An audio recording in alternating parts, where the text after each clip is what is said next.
Cela fait 6 ans que Hicham travaille ici. Aujourd'hui, avec ses collègues, il fait de la manutention. Il emballe ses tracts avant l'envoi. Mais ces dernières années, les clients sont en chute libre.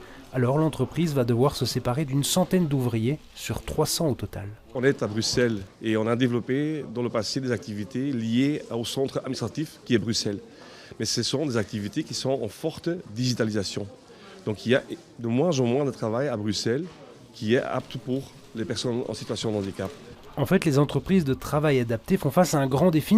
Elles doivent s'adapter. Le secteur industriel est en net recul à Bruxelles, mais pour former du personnel à une économie de service, c'est beaucoup de boulot, d'autant plus avec des personnes porteuses de handicap. Ici, par exemple, on a tenté avec des activités logistiques. Et ce métier, on voulait l'apprendre pendant 3 années. Donc c'était un projet de transformation.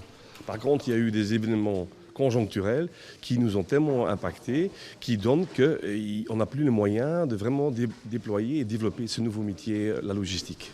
À quelques kilomètres de Berchem, nous sommes à Neder, la ferme Nopelif. Ici aussi, on a longtemps fait de l'emballage, on a ensuite tenté la logistique alimentaire avec des colis bio, mais sans succès. Par contre, depuis quelques années, la manufacture a été transformée en biscuiterie. Une vingtaine de personnes travaillent ici, dont Elodie. Avant, je travaillais en nettoyage, puis je faisais la ferme animation. Et maintenant, ça fait depuis le 6 septembre, je travaille ici à l'atelier Pio. Et maintenant, je fais les marquises, les langues de chat, je fais un peu de tout. Comment ça se passe ?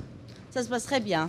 Au total, plus de 100 000 sachets de biscuits sortent d'ici chaque année. Un pari qui n'était pas gagné d'avance. À l'époque, il a d'abord fallu renforcer les équipes d'encadrants, et cela a un coût.